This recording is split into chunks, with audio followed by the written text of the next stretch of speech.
الحمد للہ رب العالمین والصلاة والسلام علی سید الانبیاء والمرسلین نبینا محمد وعلی آلہ وصحبہ اجمعین اما بعد. قال النبی صلی اللہ علیہ وسلم: من اتی عرافا او کاہنا فاسألہ عن شیء لم تقبل له الصلاة 40 لیلہ. اللہ کے رسول صلی اللہ علیہ وسلم نے ارشاد فرمایا کہ کوئی شخص کسی کاہن یا نجومی کے پاس جائے تو اللہ اس کے 40 راتوں کی نماز قبول نہیں کرتا. یہ حدیث بیان کرنے کا مقصد یہ ہے کہ آج ہم میں سے کتنے ایسے لوگ جو کسی کاہن یا نجومی کے پاس جاتے، اس کے پاس جا کر اپنی شادی کے بارے میں پوچھتے ہیں، یا کئی ایسے لوگ ہیں جو جا کر طلاق دلوانے کی کوشش کرواتے ہیں، اس کے پاس جا کر آگے آنے والی زندگی کے بارے میں پوچھتے ہیں. اور آج کل یہ چیز طوطے کر رہے ہیں، یعنی معاشرے میں ایسے لوگ پھرتے رہتے ہیں جو طوطے لے کر پھرتے ہیں، اور کسی کاٹ کے اوپر طوطا اگر اپنی چونچ سے اٹھا دے کسی کاٹ کو تو لوگوں کے سامنے پیش کرتے ہیں کہ بھائی آپ کی زندگی میں یہ ہونے والا. اور ہم میں سے کتنے ایسے لوگ ہیں جو ان کاہنوں کے پاس، ان نجومیوں کے پاس جا کر آنے والی زندگی کے بارے میں ان سے پوچھتے ہیں. یہ بہت بڑا گناہ ہے. اللہ کے نبی کریم صلی اللہ علیہ وسلم نے اس سے روکا ہے.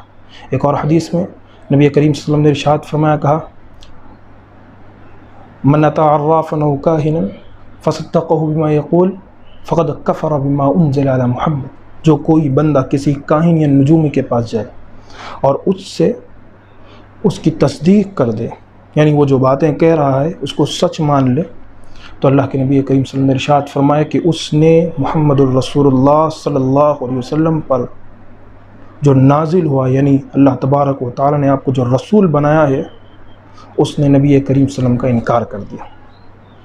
اللہ کے رسول صلی اللہ علیہ وسلم کا انکار کر. اندازہ لگائیے کتنے ایسے لوگ ہیں جو آج ان کے پاس جا کر اپنی آنے والی زندگی کے بارے میں پوچھتے ہیں، سوال کرتے ہیں. ہمیں اس سے بچنا چاہیے. آج معاشرے میں عام ہو چکا ہے کاہنوں کے پاس جا کر آنے والی زندگی کے بارے میں پوچھنا، یا پھر وہ طوطے لے کر جو گھومتے ہیں ان کے پاس جا کر پوچھنا.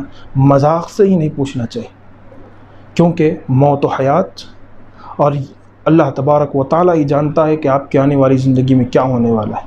عالم الغیب صرف اللہ ہے، اللہ کے علاوہ کوئی نہیں. کوئی آپ کو یہ نہیں بتا سکتا کہ آپ کی شادی میں کیا ہونے والا ہے. کوئی آپ کو یہ نہیں بتا سکتا کہ آنے والی زندگی میں کیا پریشانی آنے والی ہے. کوئی آپ کو یہ نہیں بتا سکتا کہ آنے والے دور میں آپ کو کن مصائب و مشکلات سے گزرنا ہے. اسی لیے بھروسہ صرف اللہ پر، اس کے علاوہ کسی سے نہیں. اللہ تبارک و تعالیٰ سے دعا ہے جو باتیں بتلائی گئیں اللہ ہمیں اس پر عمل کرنے کی توفیق عطا فرمائے. والسلام علیکم ورحمۃ اللہ وبرکاتہ.